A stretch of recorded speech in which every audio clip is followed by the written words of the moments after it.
Hello everyone, मैं RHS sir एक बार पुनः आप लोगों को अपने YouTube चैनल ब्राइट फ्यूचर पर स्वागत करते हैं।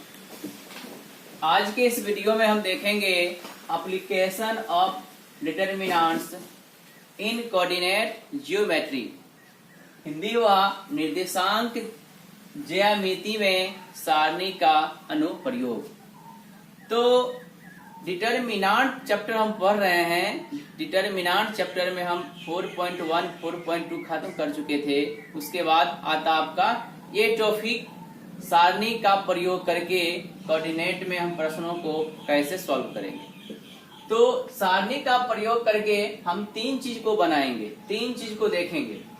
पहला एरिया ऑफ ट्राइंगल, दूसरा condition for coordinate for of 3 points, और तीसरा point the equation of a line passing through two given points. ये तीन चीजों को पढ़ेंगे और कोऑर्डिनेट में आप क्लास 10th में भी पढ़ चुके होंगे। तो उन्हीं का कुछ फार्मूला और कुछ इनका +2 का फार्मूला को ड्राइव करके हम आगे बढ़ेंगे और देखते हैं कि एरिया ऑफ ट्रायंगल का क्या फार्मूला आता है। तो सर्वप्रथम नंबर 1 में आते हैं।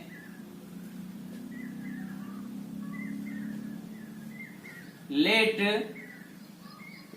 ABC a triangle. ABC a triangle.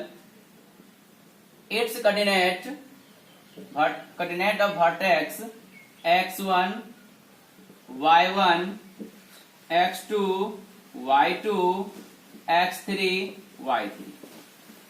माना कि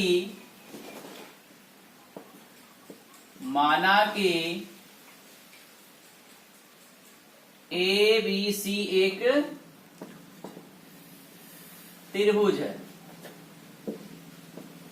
है जिनके वर्टेक्स शीर्ष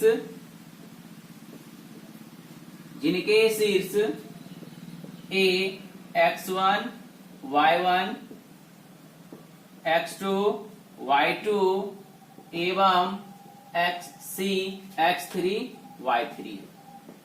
अब 10th क्लास में आप पढ़े हैं कि अगर किसी त्रिभुज का 3 शीर्ष का नियामक दिया हो तो उसका क्षेत्रफल क्या होता है। तो एरिया ऑफ ट्रायंगल, त्रिभुज का क्षेत्रफल। तो कौन सा ट्रायंगल है, अगर ट्रायंगल का नाम दिया है हम नाम दे देते हैं ट्रायंगल एबीसी। क्या पढ़े थे, हाफ इंटू x1 y2 घटे y3 प्लस x2 y3 घटे y1 plus x3 into y1 घटे y2। ये फॉर्मूला पढ़े थे। तो हम क्या करते हैं, इस फॉर्मूला में इसको एज इट इज लिखते हैं, इस टर्म को एज इट इज छोड़ देते हैं। x1 y2 घटे y3, और इसमें क्या करते हैं, इसका माइनस बाहर ले लेते हैं, माइनस कॉमन ले लेते हैं। तो माइनस कॉमन लेंगे तो प्लस क्या हो जाएगा, मेरा माइनस हो जाएगा। तो माइनस, अब देखिए माइनस कॉमन लिए हैं तो x2 इंटू y1 पहले चलाएगा और y3 बाद में चल जाएगा। इस टर्म को एज इट इज छोड़ देते हैं, x3 y1 माइनस y2। अब हम क्या कर सकते हैं, ध्यान दीजिएगा, इन टोटल को डिटरमिनेंट के फॉर्म में ड्राइव कर सकते हैं। कैसे, x1 यहां लिख लेते हैं, x2 यहां लिख लेते हैं, x3 यहां लिख लेते हैं, और एक और वेरिएबल है। कौन वेरिएबल है,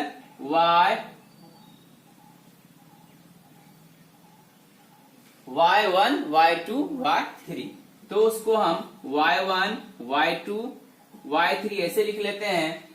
और डिटरमिनेंट होता है, अगर 3 रो बन रहा है तो उसका 3 कॉलम भी बनेगा, काय के स्क्वायर मैट्रिक्स होता है। तो यहाँ पे हम 1 1 कर दिए। अब देखिए क्या इसको तोड़ के ये आता है, इसको हम इस फॉर्म में लिखे हैं ठीक है, तो हम आपको डिटरमिनेंट के कॉन्सेप्ट बताएं, डिटरमिनेंट के कॉन्सेप्ट से इसको एक्सपेंड करके क्या इस फॉर्म में आता, अगर इसका इस फॉर्म में आ गया तो इसको इस फॉर्म में लिखना मेरा सही है।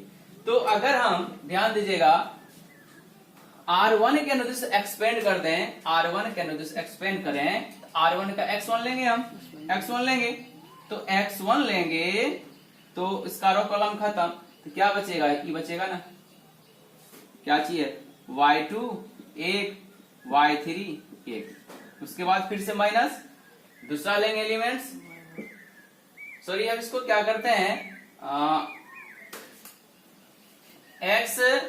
X1 2 3 है, 1 2 3 है, तो इसको एक्सपेंड करते हैं C1 के अनुदिश, C1 के अनुदिश करेंगे ना, X1 लिए, X1 लिए तो इसका रो कॉलम खत्म, तो ठीक है यही चलेगा, Y2 1, Y3 1, अब माइनस ये वाला लेंगे X2, तो इसका कॉलम और इसका रो खत्म, क्या दिखा यहाँ यहाँ यहाँ यहाँ बच रहा, मतलब Y1 1, Y3 1, और फिर से प्लस थर्ड एलिमेंट लेंगे X3, तो इसका क्या बन रहा, इसका ये खत्म हो रहा, ये दोनों बच रहा है ना, तो Y1 Y2 1।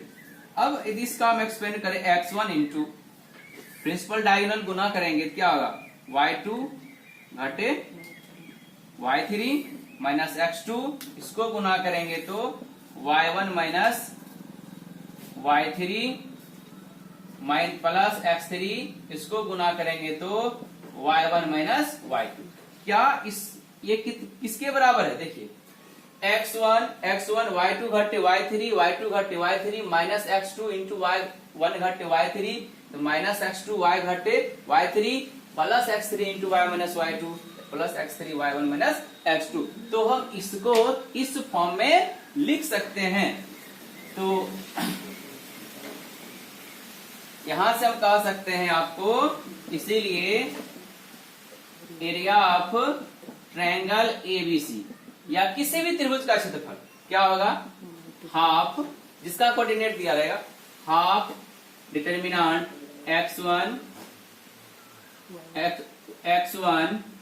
Y1 1, X2 Y2 1, X3 Y3 1।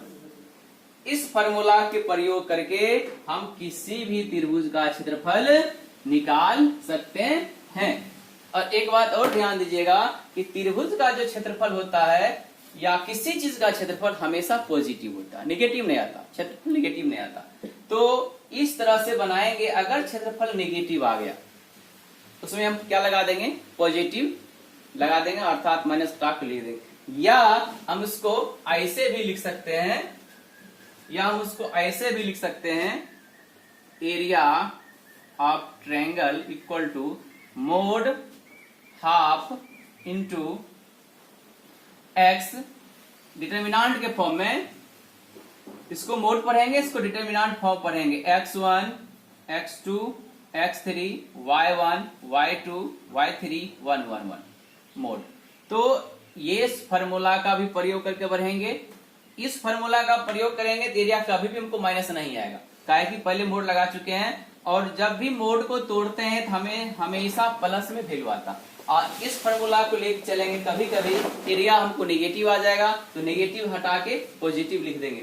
जैसे कि अगर हल करते जा रहे हैं, त्रिभुज का क्षेत्रफल 15 आ गया तो -15 आ जाएगा, तो -15 को माइनस हटा देंगे और लिख देंगे 15 स्क्वायर यूनिट। इस तरह से हम इसको लिख सकते हैं।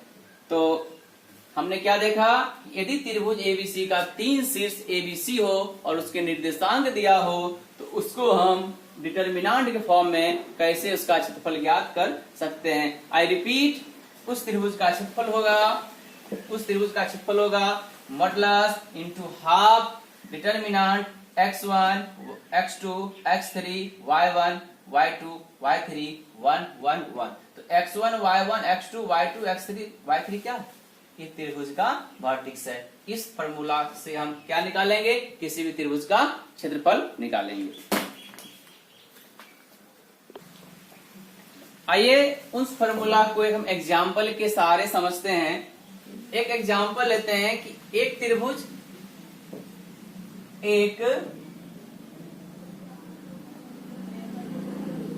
त्रिभुज का क्षेत्रफल ज्ञात करें, find of area of A triangle, क्षेत्रफल ज्ञात कीजिए जिसके शीर्ष 3,8 -4,2 और 5,1 है। अब देखिए आपके सामने इस तरह के प्रश्न रहेंगे कि उसमें आपको तीनों शीर्ष दिया रहेगा। कभी कभी एक बात और ध्यान दीजिएगा आप कि इसके जगह a into B into C into P into Q into R into, मतलब कि इसके शीर्ष का निर्देशांक के साथ साथ नाम भी दिया रहेगा। तो नाम दिया रहेगा ठीक है, नहीं नाम दिया रहेगा थोड़ा मान लेंगे। क्या मान लेंगे? ऐसे लिखेंगे 16 let vertex of triangle ABC, let vertex of triangle ABC भी A into 3,8 B into -4,2 and C into 5,1। कितना मान लेंगे? माना कि त्रिभुज ABC के शीर्ष A इतना, B इतना, C इतना, यहां तो मान लेंगे। इसके बाद हम क्या करेंगे? इसका जो फॉर्मूला है, इसका फॉर्मूला क्या निकालना है? हमें एरिया निकालना। एरिया का फॉर्मूला है वो लगाएंगे, तो लिखेंगे हम इसलिए area of triangle ABC। ABC नाम दिए तो ABC जो भी नाम देंगे नाम देंगे। ABC equal to modulus half determinant x1 x2 x3 y1 y2 y3 1 1 1। ऐसे अब डिटर्मिनेंट कि दोनों साइड मोड नहीं भी दे सकते हैं, बताएं मोड नहीं दीजिएगा तो माइनस में एरिया आएगा, तो इसको प्लस में आप लिख दीजिएगा। अब देखिए हाफ इंटू मान बैठाना हमें x1 x2 x3, तो पहला जो है निर्देशांक वो है मेरा x1 y1 x1 x2 x3, तो कितना कितना है 3 -4 और 5।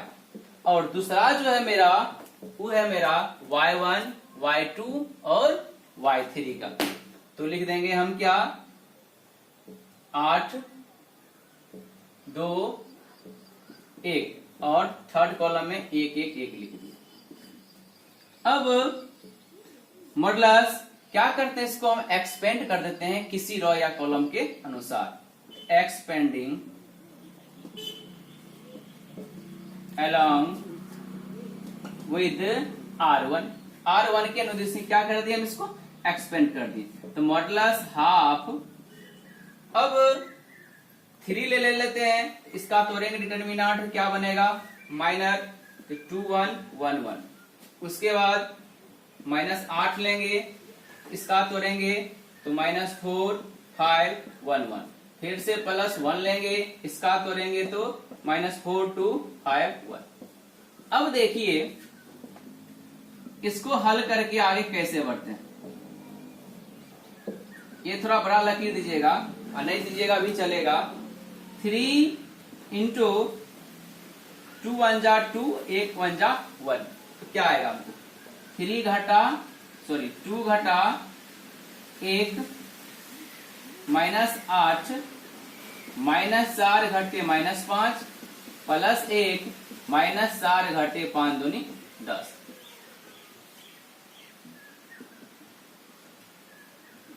हाफ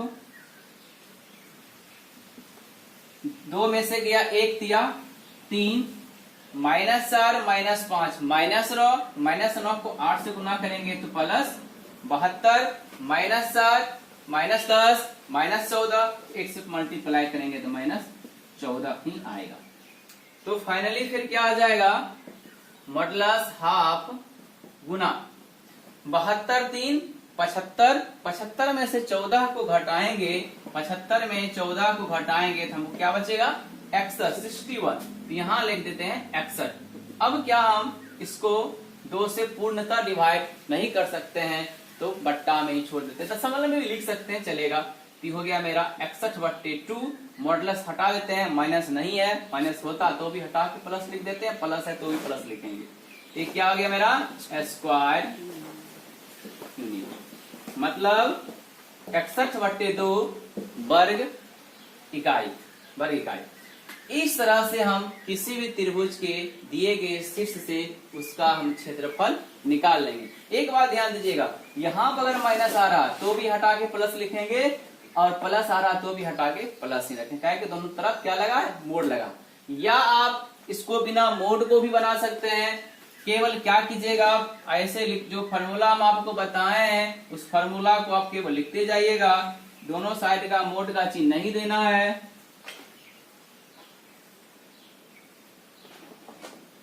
इस तरह से बनाते जाएंगे, इस तरह से आते जाएंगे, इस तरह से आते जाएंगे और यहाँ पे लिख देंगे। सपोज दैट कि यदि यहाँ आंसर इसका आ जाता -61/2, मान लेते हैं कि अगर इसका आंसर -61/2 आता, दोनों साइड मोड नहीं है, तो इसको हम लिख देते हैं 61/2 स्क्वायर यूनिट।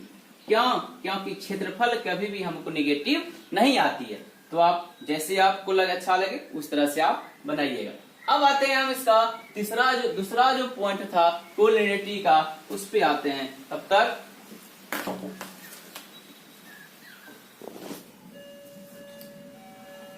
दूसरे पॉइंट पे हम आते हैं, condition for collinearity of 3 points, 3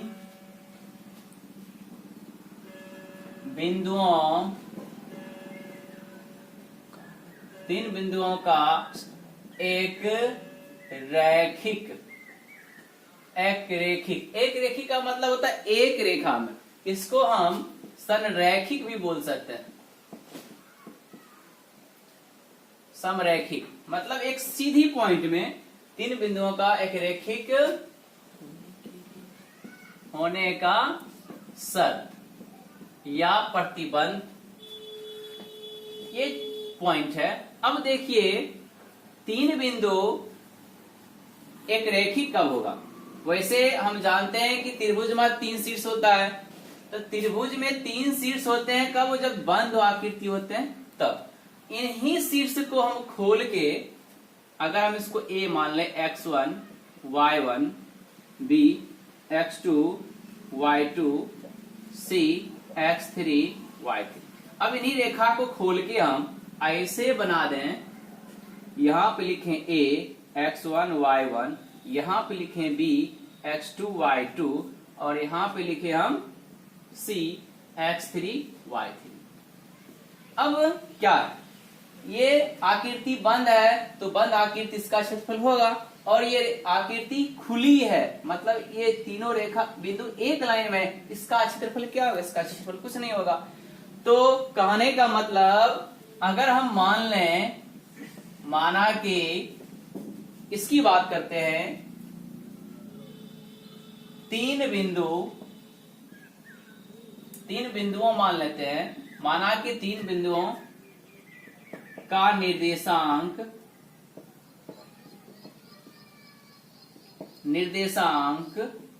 A x1 y1 b x2 y2 एवं C x3 y3 है। तो निश्चित रूप से इस 3 बिंदुओं से बने इस आकृति का क्षेत्रफल क्या होगा? 0 होगा। कब? जब ये कोलिनियर होगा तो क्या होगा? तो इसीलिए इन तीनों पॉइंट A B C को अगर हम त्रिभुज मान लें, इसीलिए त्रिभुज A B C का क्षेत्रफल क्या होगा? 0 होगा। इसको हम त्रिभुज कह नहीं सकते हैं, किंतु ये जो आकृति बनाए हैं इसी रेखा को खोल के बनाए।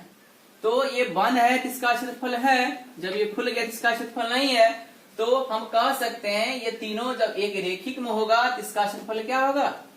0 होगा। और त्रिभुज का क्षेत्रफल, इसीलिए त्रिभुज ABC का क्षेत्रफल area of triangle equal to 0, और त्रिभुज का क्षेत्रफल अभी तुरंत बताएं क्या होता है? Half x1 y11 x2 y2 1 x3 y3 1 equal to 0। अब इसमें मोड लगा भी सकते हैं, नहीं भी लगा सकते हैं। बताए हैं अगर लगाते हैं तो एकदम एक्यूरेट प्लस में आएगा, नहीं लगाएंगे तो माइनस प्लस दोनों में आएगा, तो दोनों आएगा। तो अब हम क्या करें, इसका मोड हटाएंगे तो उधर जाके प्लस माइनस होगा, और 0 प्लस माइनस नहीं होता, केवल 0 ही होता है। इधर क्या बचेगा, हाफ बचेगा। x1 y1 1 x2 y2 1 x3 y3 1 equal to 0। और इधर से हाफ भी उधर जाके गुना हो जाएगा, 0 के साथ गुना होगा तो क्या हो जाएगा, वो भी 0 हो जाएगा। फाइनली हमें क्या आएगा कि x1 y1 1 x2 y2 1 x3 y3 1 equal to 0। तो यहां से हम कह सकते हैं कि तीन बिंदु संरेख कब होंगे, जब उनका क्षेत्रफल 0 आए। ये फॉर्मूला किसके लिए प्रयोग करेंगे हम, तीन बिंदुओं की संरेखिक के लिए। आपको चैप्टर में प्रश्न दिया जाएगा कि सिद्ध करें कि दिए गए बिंदु संरेख है, दिए गए बिंदु संरेख है। तो वहां इस फॉर्मूला का प्रयोग करके आगे बढ़ेंगे और उसका वैल्यू डिटरमिनेंट वैल्यू दिए गए पॉइंट्स के डिटरमिनेंट वैल्यू 0 आए तो लिख देंगे संरेख है। और यहां से एक प्रश्न और पूछा जाएगा कि के किस मान के लिए, x के किस मान के लिए, y के किस मान के लिए दिए गए रेखा या दिए गए बिंदु संरेख है। तो किस मान के लिए संरेख है, सिद्ध करें संरेख है, दोनों के लिए हम इसी फॉर्मूला का प्रयोग करेंगे और इस फॉर्मूला का प्रयोग करके हिसाब को सॉल्व करेंगे। ठीक है, एक एग्जांपल के सहारे देखते हैं।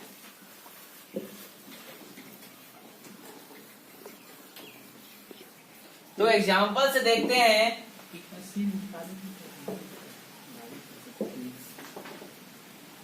सिद्ध कीजिए कि बिंदु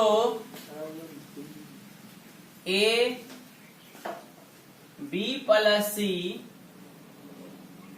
बी सी प्लस ए और सी ए प्लस बी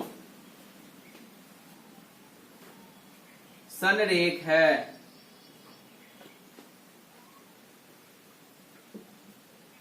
संरेख है, यहां पे वेरिएबल दे दिया है, कभी कभी आपको संख्या भी देगा,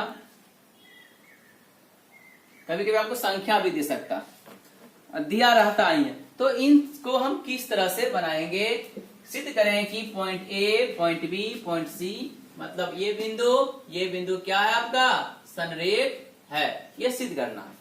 तो तीन बिंदु संरेख कब होते हैं, जब उसके डिटरमिनेंट वैल्यू 0 आए। तो लिखते हैं सोलन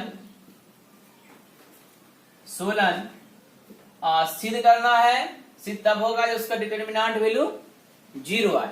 तो हम क्या करते हैं, इसको एक डिटरमिनेंट मान लेते हैं, late del equal to x1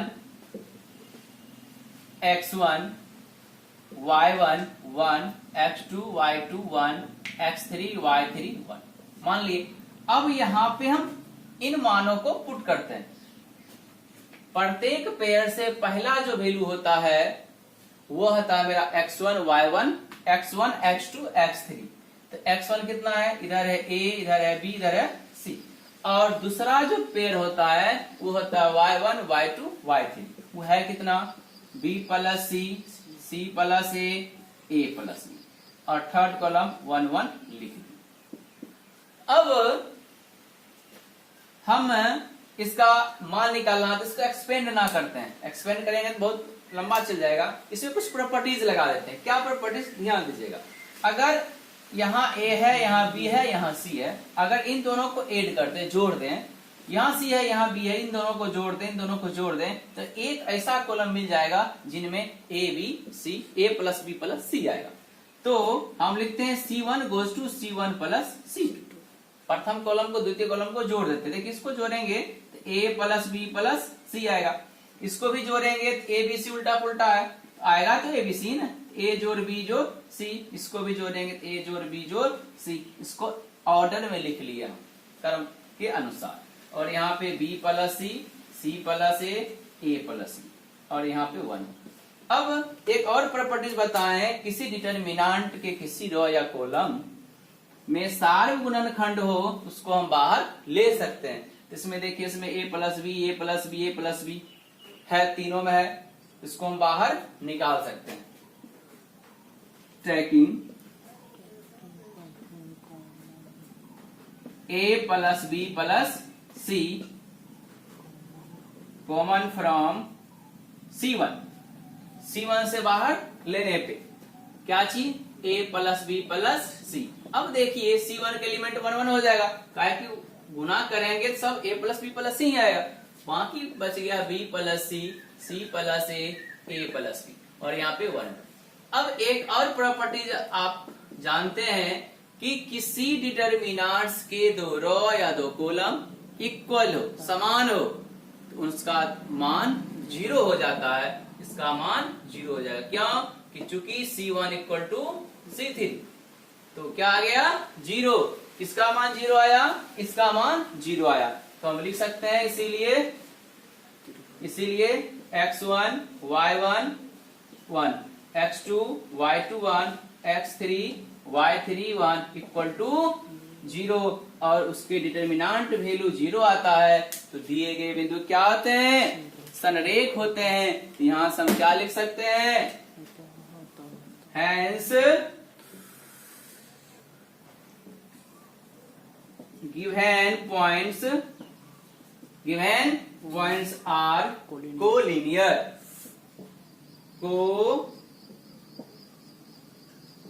collinear अतः दिए गए बिंदु क्या है, संरेख हैं।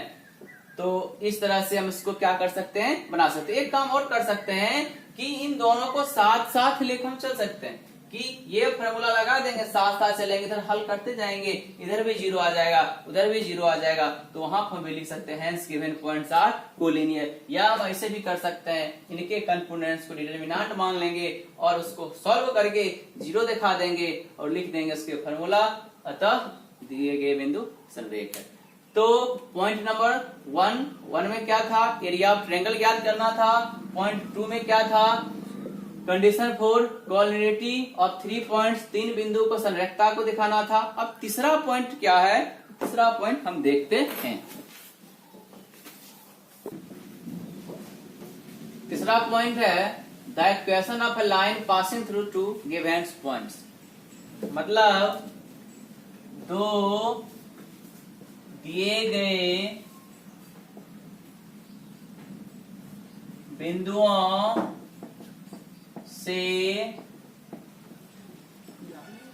जाने वाली रेखा का समीकरण क्या होता। तो आप एक बात क्या कहते हैं, आप एप्लीकेशन ऑफ डेरिवेटिव्स में भी पढ़िएगा ये सब बात। दो बिंदुओं से जाने वाले रेखा का समीकरण क्या होता, 3 बिंदुओं से जाने वाले रेखा का समीकरण क्या होता, एप्लीकेशन डेरिवेटिव्स में पढ़ेंगे। वहां पढ़ेंगे y1 घटे y1 इक्वल टू y2 घटे y1 बट्टे x2 घटे x1 इंटू x घटे x1। ये बात हम पढ़ेंगे एप्लीकेशन ऑफ डेरिवेटिव्स में, सरल रेखा में, स्ट्रेट लाइन में, और 11th में भी आप पढ़े होंगे। किंतु इस पॉइंट का जो फॉर्मूला है और हिसाब है बनाना है किसके माध्यम से, एप्लीकेशन ऑफ डिटरमिनेंट्स के माध्यम से। तो क्या होता है वो हम देखते हैं। अब मान लेते हैं हम कि ये कोई रेखा, यहां पे x1 y1, यहां पे b x2 y2, ऐसा कोई रेखा खंड है। इनसे ये रेखा पास हो रही है, कहां से, a और b से। तो माना कि बिंदु A x1 y1 B x2 y2। ठीक है, फिर से मान लेते हैं तथा इसको मान लेते हैं बिंदु P x, y तथा ए बी एक बिंदु P x, y से क्या होती है, पास होती है या गुजरती है। तो हम कह सकते हैं PAB, काहे कि हम क्या निकाल रहे हैं कि दो बिंदु से जाने रेखा का समीकरण। ये जो रेखा है दो बिंदु से गुजर रही है, साथ ही इस रेखा पे अनंत बिंदु हो सकते हैं। हमने एक P मान लिया, RB Q कुछ भी अनंत बिंदु हो सकते हैं, हम इस रेखा पे बिंदु P मान लिए। इस रेखा पे स्थित कोई भी बिंदु मानेंगे वह क्या होगा, कोलिनियर होगा, एक रेखिक होगा, समरेखिक होगा। तो हम लिख सकते हैं चूंकि PA और B संरेखिक है, तो संरेखिक होने का शर्त बताएं, उसका क्षेत्रफल क्या होता है, x1 x2 x1 y11 x2 y21 x3 y31 equal to 0। किसका, संरेखिक का। अब यहाँ पे ये मान पुट कर दें x1 y1 किसका, P का निर्देशांक क्या है, xy है, xy1 a का क्या, x1 y1 1 x2 y2 1 equal to 0। तो इस फॉर्मूला का प्रयोग करके हम क्या निकाल सकते हैं, किसी भी लाइन का इक्वेशन जो दो बिंदु से क्या होती हो, पास होती है। तो फाइनली हम कह सकते हैं कि दो बिंदु से पास होने वाली रेखा का समीकरण डिटर्मिनेंट के फॉर्म में xy1 x1 y1 1 x2 y2 1, ये क्या होगा, इसके फॉर्म में आएगा। वेरिएबल है, समीकरण है, दो चर में आएगा और यहां से ये आपका, ये दोनों आपका गिवन रहेगा। इस तरह से हम प्रयोग करके रेखा का समीकरण ज्ञात कर सकते हैं। आइए इसका हम एक एग्जाम्पल देखते हैं कि क्या होता है।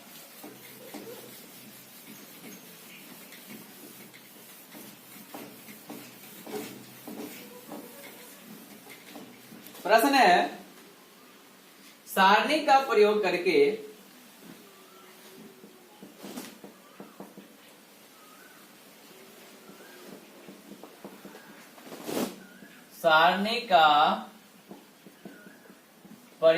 करके1 2 और 3 6 को मिलाने वाली रेखा का समीकरण ज्ञात कीजिए।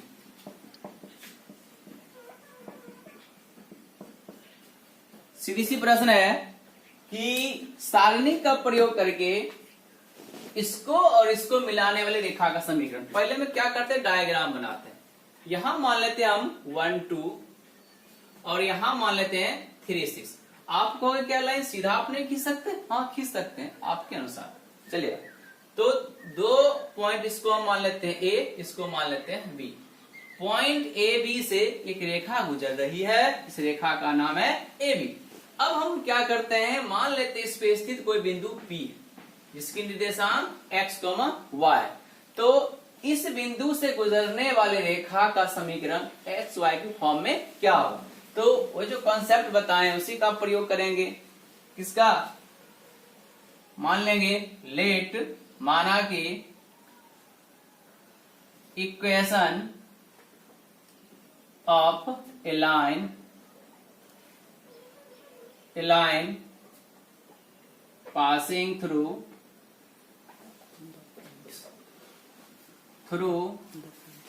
टू गिवन पॉइंट्स क्या होगा,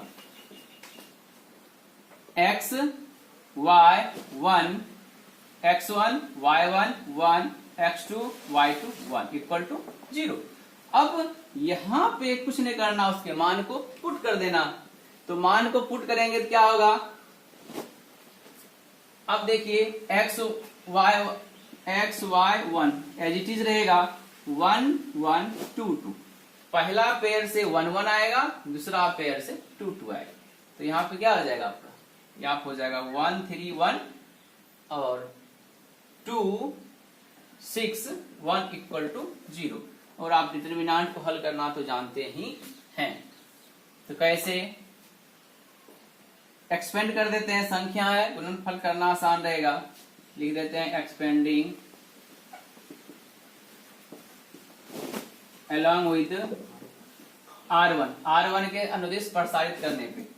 तो यहाँ पे हम ले लेते हैं x का रॉ कॉलम गया, क्या बचा 3 1 6 1। फिर ले लेते हैं माइनस y, तो इसका रॉ कॉलम ये हुआ रॉ, ये हुआ कॉलम गया, तो 1 2 1 1 2 1 1 और फिर से प्लस 1 लेंगे, इसका रॉ कॉलम खत्म, तो 1 3 2 6 इक्वल टू 0। अब इसका हम सिंप्लीफाई करेंगे तो क्या मिलेगा, 3 1 जा 3 6 1 जा 6 माइनस y 2 1 जा 2 सॉरी 1 1 जा 1 2 1 जा 2 प्लस 1 6 1 जा 6 3 2 जा 6 इक्वल टू 0। तो फाइनली 3 में से 6 को घटाएंगे, -3 को x गुना करेंगे -3x, 1 में से 2 घटेगा -1 बचेगा, -1 को -y से मल्टीप्लाई करेंगे तो +y +1, 6 में से 6 गया 0, मल्टीप्लाई करेंगे तो 0 इक्वल टू 0। तो क्या बचा है हमें -3x + y equal to 0। -x को उधर शिफ्ट कर देते हैं, यहाँ पे भी छोड़ देंगे चलेगा, उधर शिफ्ट भी कर देंगे चलेगा। हम लिख सकते हैं y इक्वल टू 3x। यही क्या हो गया मेरा required equation of the line passing through two given points. इस तरह से हम दो बिंदु से दिए गए रेखा का समीकरण ज्ञात कर सकते हैं। तो 3 पॉइंट बता दिए हैं, बस 1-2 पॉइंट और बचा है। कौन कौन पॉइंट कि एक त्रिभुज का क्षेत्र, त्रिभुज के किन्हीं 3 निर्देशांकों में से, शीर्ष के निर्देशांकों में से 2 का दिया रहेगा, एक जगह आपको x है कि हो h हो और उसका क्षेत्रफल दिया रहेगा, अर्थात त्रिभुज का क्षेत्रफल दिया रहेगा, शीर्ष का निर्देशांक ज्ञात करना होगा और निर्देशांक दिया होगा, क्षेत्रफल ज्ञात करना होगा, वो तो बता चुके हैं। दूसरी बात x y किस मान के लिए संरेख होगा उसी को बैठा देंगे। और एक और पॉइंट बता देते हैं, जब उसका क्षेत्रफल और निर्देशांक दिया हो, एक निर्देशांक शीर्ष का कैसे ज्ञात करें, तब तक इसको निकाल।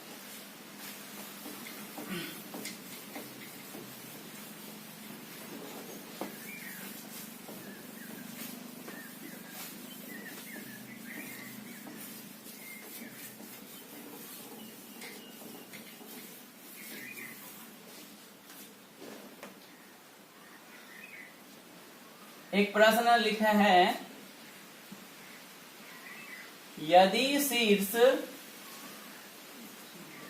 2, -6, 5, 4 और k, 4 वाले त्रिभुज का क्षेत्रफल 35 वर्ग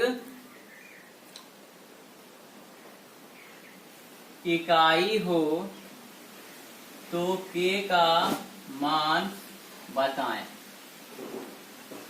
इस तरह के प्रश्न आपको ऑब्जेक्टिव में आता है, पक्का आएगा, सीख लीजिए, बहुत काम का चीज है। अब देखिए क्या है कि एक त्रिभुज का क्षेत्रफल दिया है और 3 शीर्ष के नियामक में एक शीर्ष के 2 नियामक में से एक दिया है, एक नहीं दिया। अर्थात ऐसे तो होगा ना, यहाँ पे a अगर मान लें हम तो 2, -6,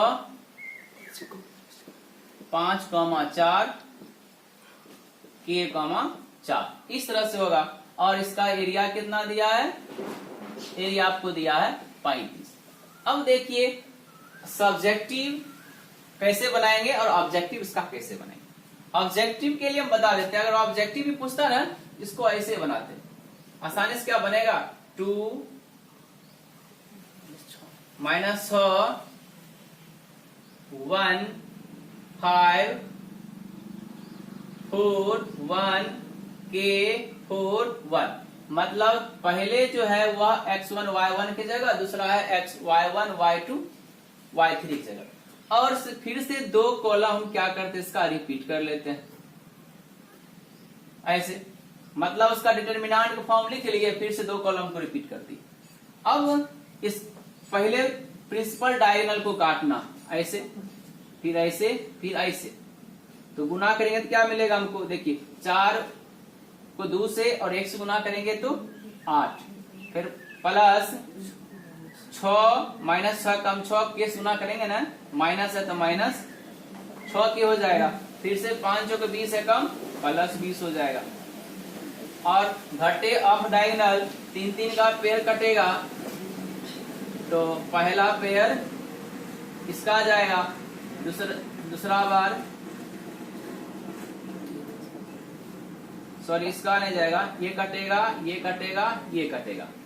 तो इस रेखा पिछली संख्या कौन कौन है, 4 के 1, तो 1 चौके 4 गुना के 4 के 2 कम 2 चौके 8 प्लस 8 और -6 बच्चे 30 एकम -30 इक्वल टू इसका क्षेत्रफल दे रखा है कितना 35। तो क्षेत्रफल प्लस माइनस में लेते हैं, प्लस आता तो भी प्लस लिखते हैं, माइनस में आता तो भी प्लस ही लिखते हैं। इसलिए क्षेत्रफल जब दिया रहे तो उसको प्लस माइनस आप लीजिए वेरिएबल निकालने के लिए। कितना आ जाएगा प्लस माइनस 35। अब 20 जोड़ 8 28, 28 -6 के, और इधर देखिए 4 के प्लस है, ब्रैकेट हटाएंगे तो माइनस हो जाएगा, और 30 में से 8 जाएगा तो -22, ब्रैकेट हटाएंगे क्योंकि पहले माइनस है तो प्लस 22 हो जाएगा, इक्वल टू प्लस माइनस 35। अब देखिए 28 22 को जोड़ेंगे तो क्या मिलेगा, क्योंकि दोनों प्लस है ना, 8 2 10 तो 50 50 माइनस 10 के इक्वल टू प्लस माइनस 35। अब यहां से दो कंडीशन लेंगे, एक प्लस का एक माइनस का। 50 माइनस 10 के इक्वल टू 35, दूसरी लेंगे 50 माइनस 10 के माइनस 35। अब देखो 35 को इधर लाएंगे माइनस में, 10 के को उधर ले जाएंगे प्लस में, तो 50 से 35 आएगा कितना 15, 15 बराबर 10 के, और के बराबर आ गया 5 या 15 2 25 10 3/2। इधर देखते हैं के किधर लाएंगे, 35 को इधर लाएंगे प्लस में आएगा, 50 35 क्या आ जाएगा 85 हो जाएगा ना, और उधर 10 के और के बराबर इससे डिवाइड करेंगे तो और कितना आ जाएगा 8.5, 16 25 85, 17 25 85, 2 5 10, के का मान 2 आ रहा कितना 17/2 और 3/2। अब इसको प्रोसेस से बना के देखते हैं क्या आता है।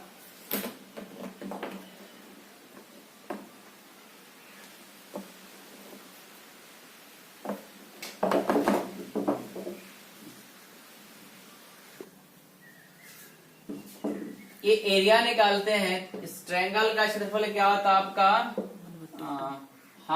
हाफ मिस प्रिंट से नहीं लिखाया था मिस्टेक से, तो इधर से हाफ को उधर ले जाएंगे, तोड़ेंगे ना, इसको हम एक छोटी ब्रैकेट ले लेते हैं, इसको काटे ऐसे ले लेते हैं, और हाफ को इधर गुना भाग में तो जाएगा प्लस गुना हो जाएगा, ये हो जाएगा 35 दूनी 70, यहाँ पे 70, यहाँ पे 70, यहाँ पे 70, यहाँ पे 70। अब क्या होगा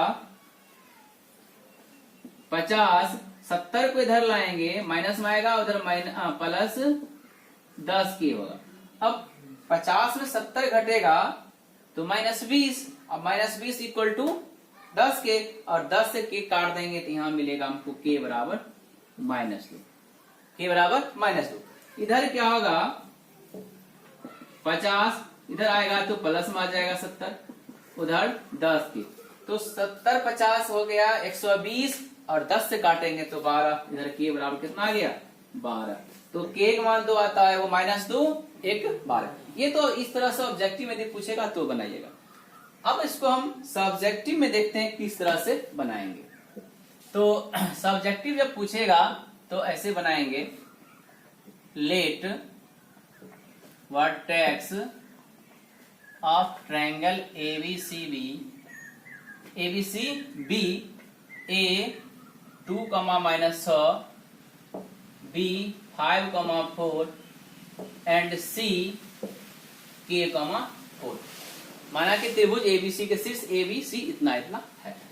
तो इसीलिए क्या क्षेत्रफल अदेल है उसका, तो हम लिख सकते हैं ना एरिया ऑफ ट्रिंगल ABC कितना दिल है 35 दिया हुआ। अब देखिए तो एरिया ऑफ ट्रायंगल होता क्या है, तो modulus half determinant x1 y1 1 x2 y2 1 x3 y3 1 determinant equal to 35। अब क्या होगा, यहां से इसका मॉडुलस तोड़ेंगे, उधर जाके क्या टूटेगा प्लस माइनस, क्योंकि 35 को मोड में रखेंगे तो भी 35 आएगा, 35 को -35 को मोड में रखेंगे तो भी 35 आएगा। इसलिए जब मोड टूटता है तो प्लस माइनस होता है, जिस तरह से स्क्वायर टूटता है प्लस माइनस आता है उसी तरह। अब क्या करते हैं हम, मॉडुलस तोड़ते इधर हो जाएगा हाफ डिटर्मिनेंट वैल्यू x1, तो पहले पेयर वर्टेक्स के पहला जो एलिमेंट होगा वो x1 x2 x3, तो 2 5 के, और दूसरा होगा वो होगा आपका y1 y2 y3 -6 4 4 और लास्ट में 1 1 इक्वल टू प्लस माइनस 35। अब क्या करते हैं, इधर से हाफ उधर गुना कर देंगे 70 हो जाएगा। इधर क्या बचेगा, इधर बचेगा 2 -100 1 5 4 1 के 4 1 इक्वल टू प्लस माइनस 35 दूनी 70।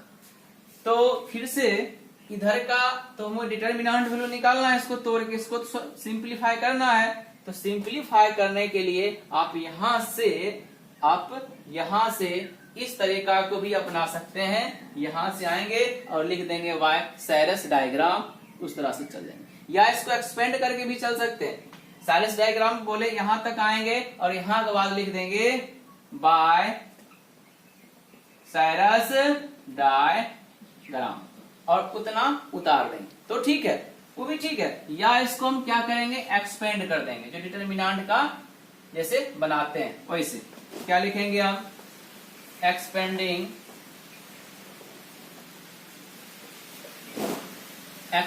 along